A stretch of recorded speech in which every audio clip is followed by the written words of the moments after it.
Everybody loves Sam Darnold this year, but be careful who you listen to.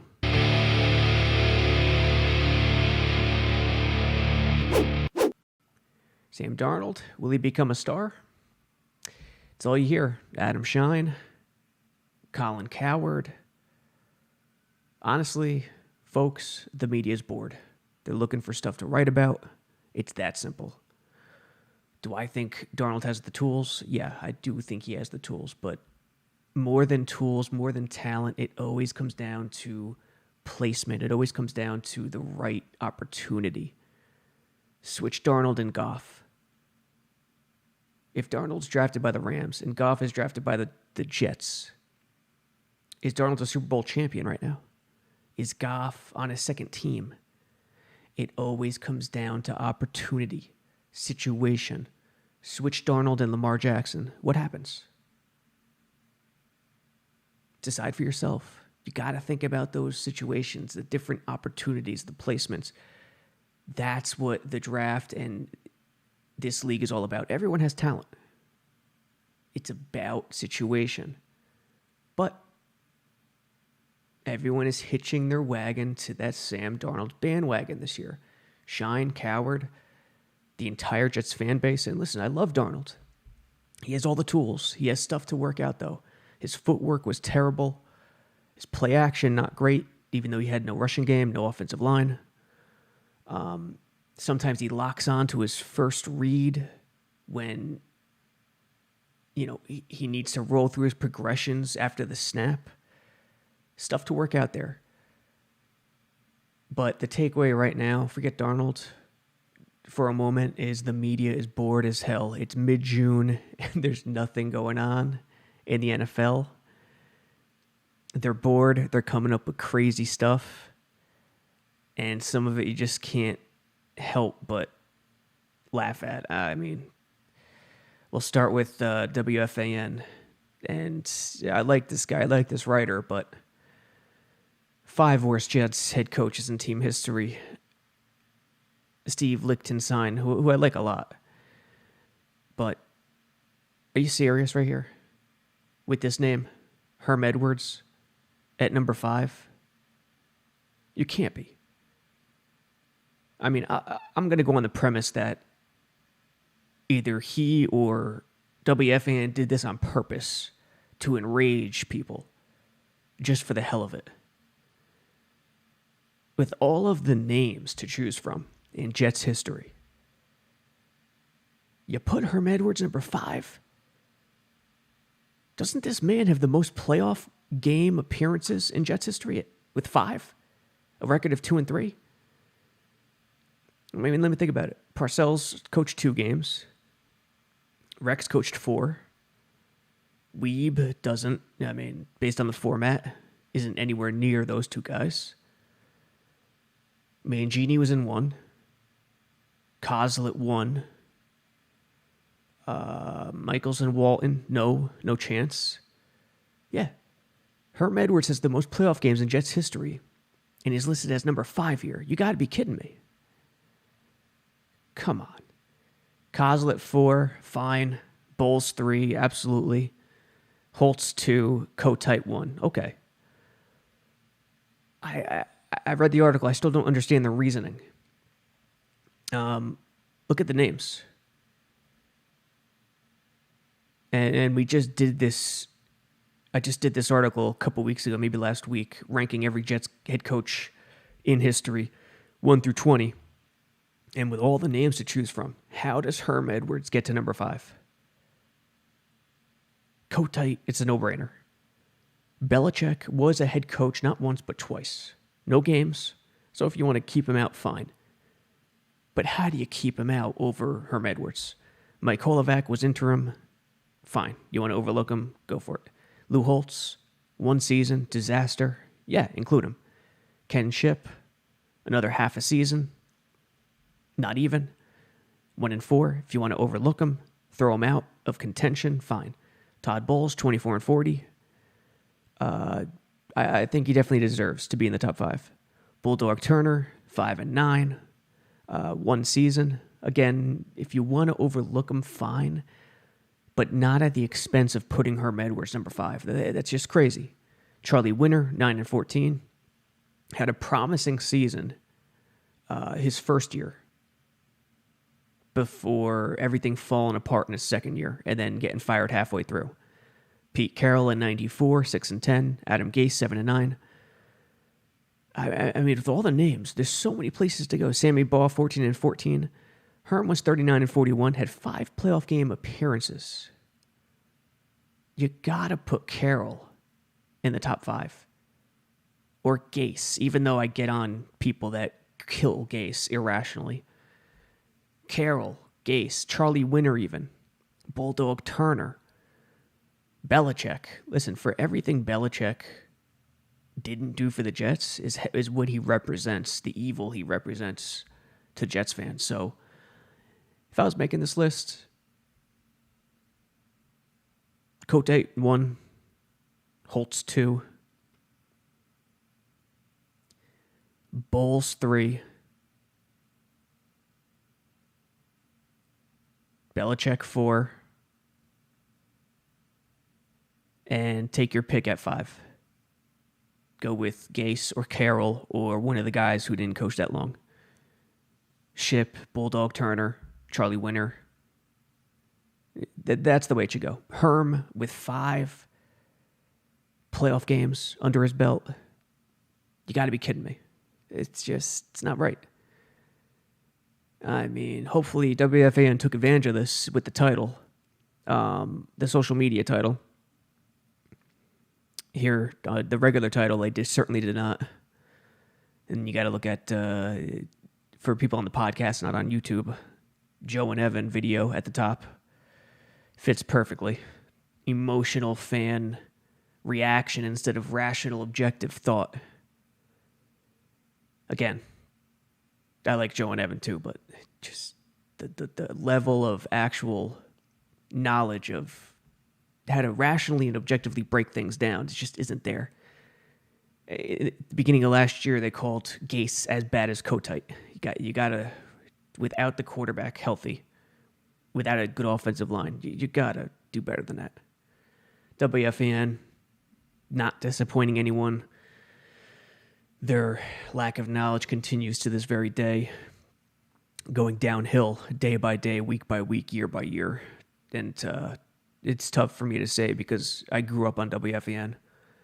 They're the reason I created ESNY and cover the Jets and co-founded Jets X Factor with Nania. But what are you going to do? Number 2 on the docket. I like this take, Brian Costello.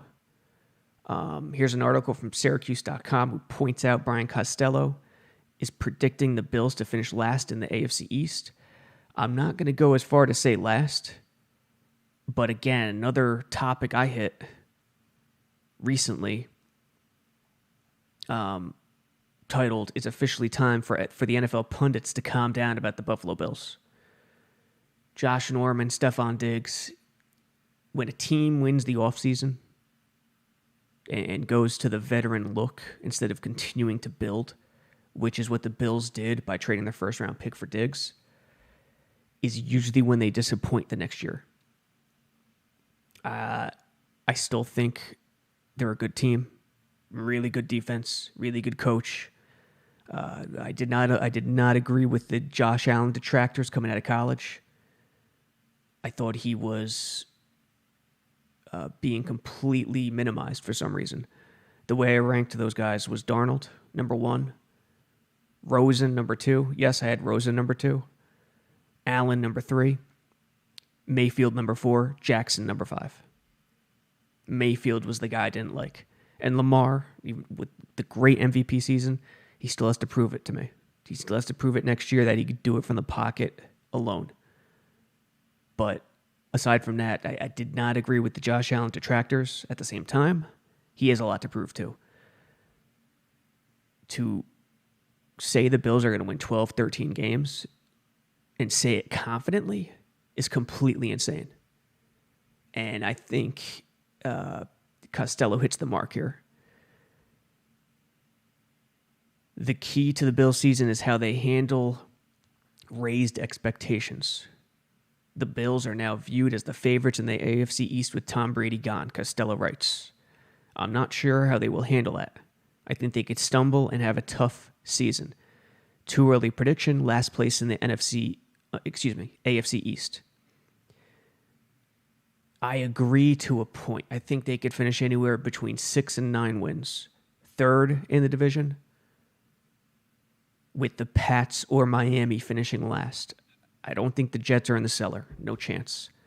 Not with the competition raised at the offensive line and the depth from 1 through, 90 right now, 75, 90, how many you want to count, that Joe Douglas put together. He understands competition drives football. Competition drives ceilings to go up.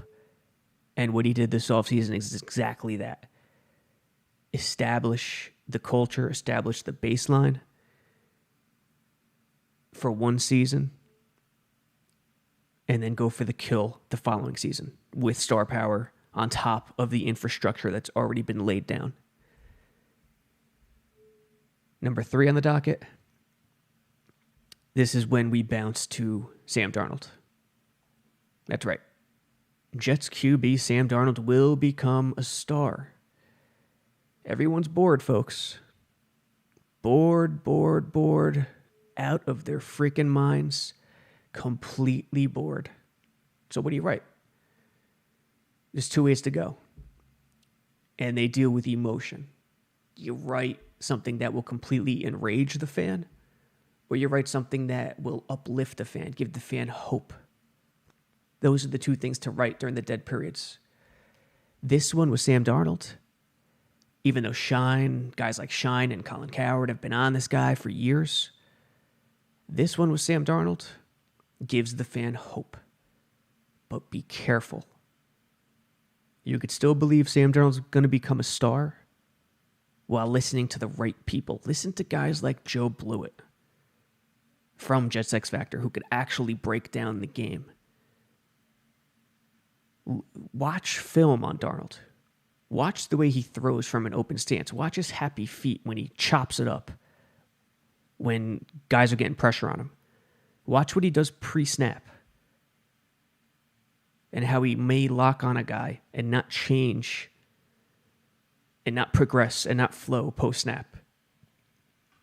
That's the stuff you really need to watch out for, because these guys, and I like, again, the theme of this show is going to be I like this guy, but come on, let's get real here.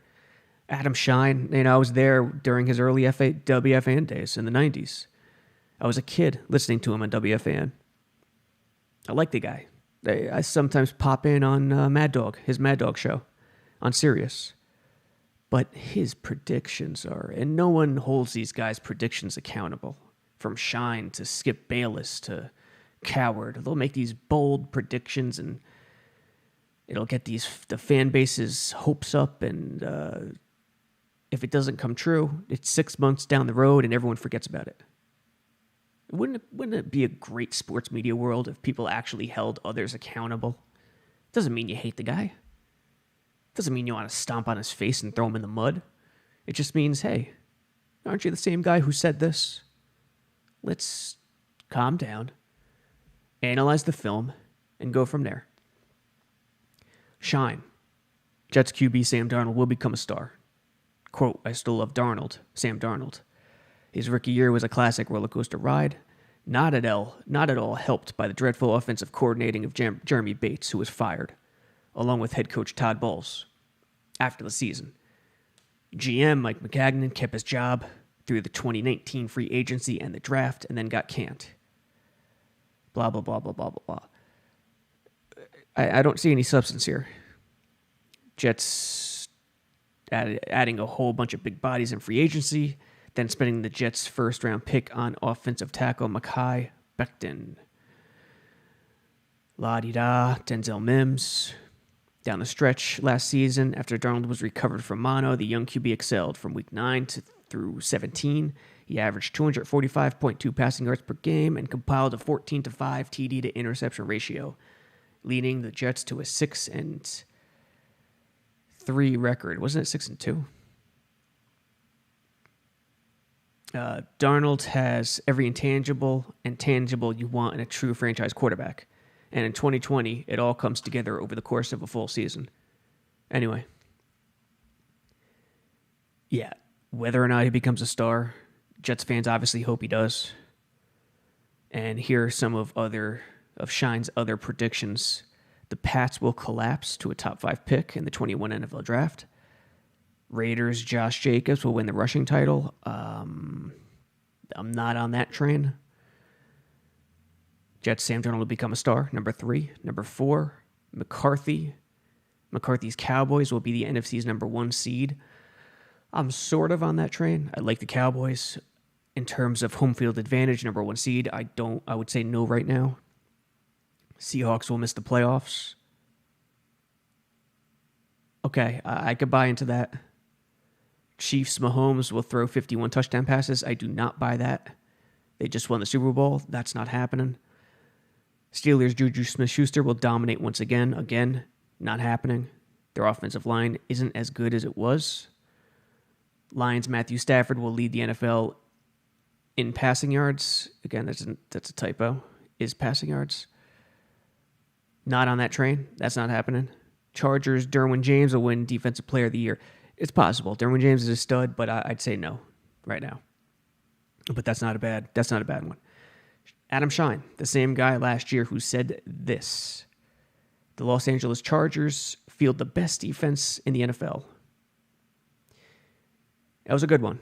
But it didn't take balls to make that prediction. The Chargers had a great D, and I think they finished in the top 10, maybe 6th, if I'm not mistaken, in total yards allowed.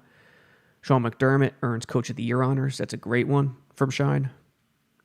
And he didn't win Coach of the Year honors, but Bills were great. Number 7, Andy Dalton enjoys the best year of his career.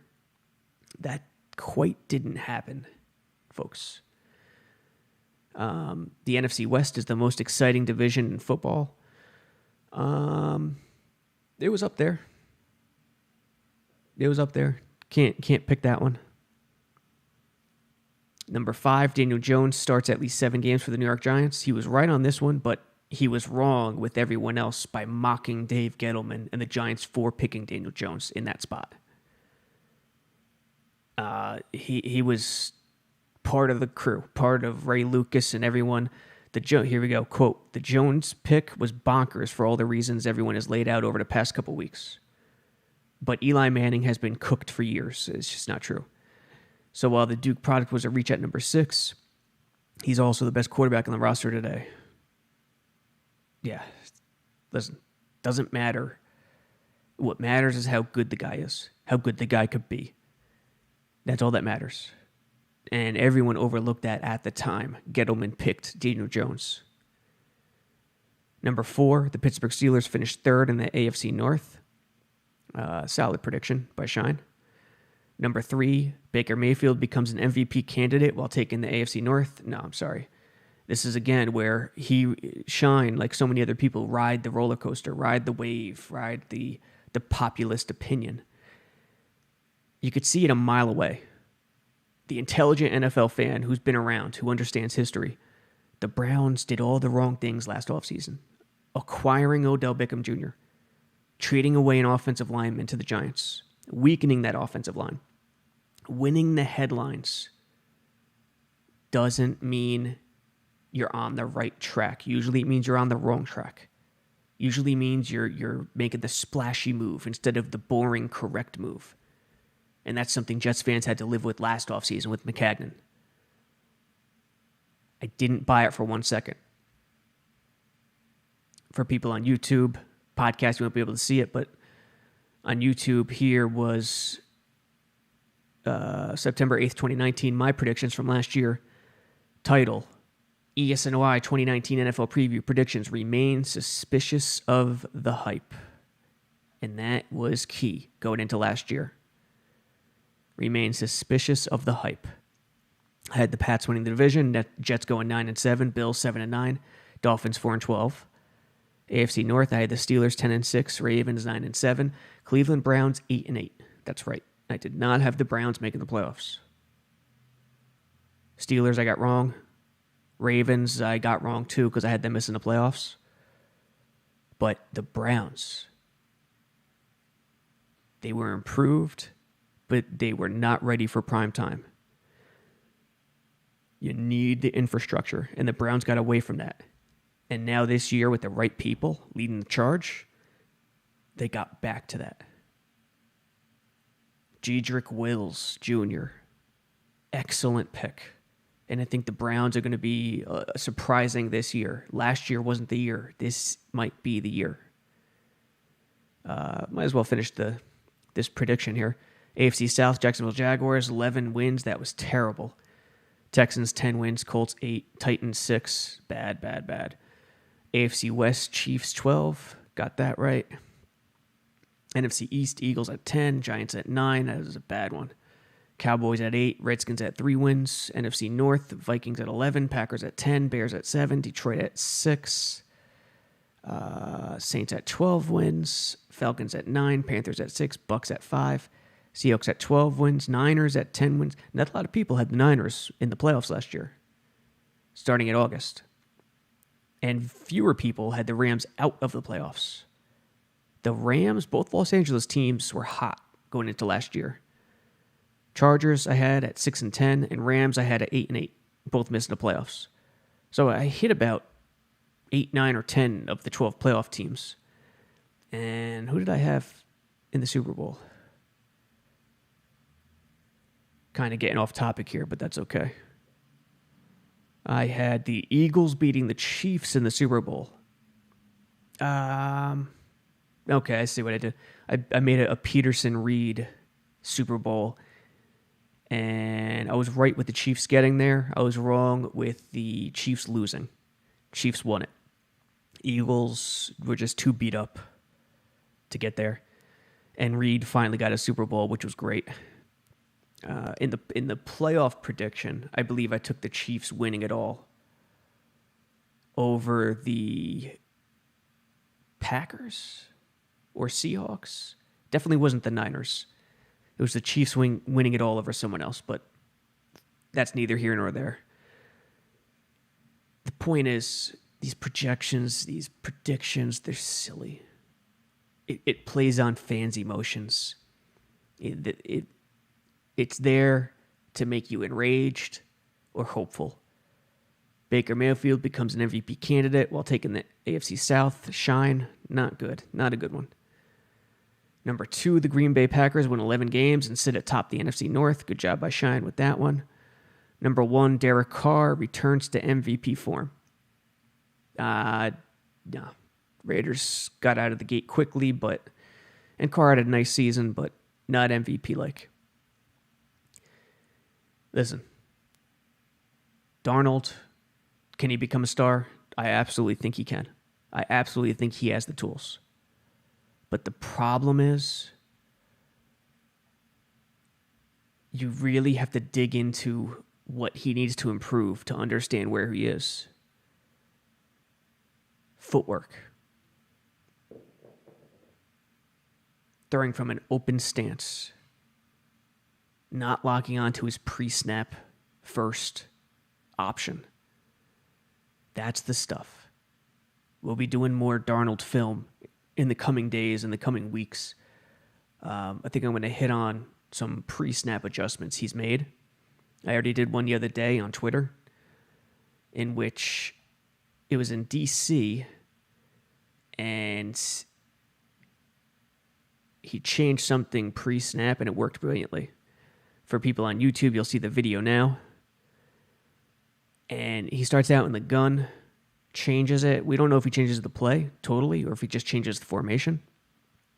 But either way, it works perfectly. This is the stuff Adam Gase, and he said it, Gase said it last training camp under the tent. Rich Cimini asked him, will you allow Darnold the freedom pre-snap to do certain things? Because this was a big point of contention for a lot of the beat writers under Bates in Darnold's rookie year. Darnold wasn't allowed a lot of freedom pre-snap to change the play, to do stuff. Last year, it was hit and miss. And under the tent in training camp, Gase said he was going to allow Darnold a lot of freedom. Week 1 against the Bills, it started off that way to a decent degree. And the rest of the season, it was hit and miss. I think the mono game, the ghost game, really, really killed him. If you're watching the video right now, there's Darnold changing the play from a shotgun offset to Le'Veon in the single back, tight stack left, 11 personnel. This is a reversal. What does Darnold say? You see something right now. There's Kerrigan inside of the tight end in a 7 technique. I mean, you can call it an 8 if you want, but more of a 7. He's not outside. He's not in a 9. So by changing the play or the formation to a play action outside zone into a boot on a 2nd and 1, that's the key. It's 2nd and 1. The Redskins defense is going to be charged up, ready to flow to stop the run. It is a great job by Darnold. There's Kerrigan. He's in no man's land. Darnold has a wide open Crowder over the middle. This is the stuff. And as long as the offensive line gives him ample average time, this is the stuff that'll make him a star. Not the predictions from the Adam Shines or the Colin Cowards of the world. So just remember that going forward. These articles in these dead times are designed to enrage you or make you hopeful. Yes, Darnold has the tools to become a stud. Will he? Keep a close eye on it. That's the only way you really find out. Keep a close eye on his play and break down the actual footage. Until next time.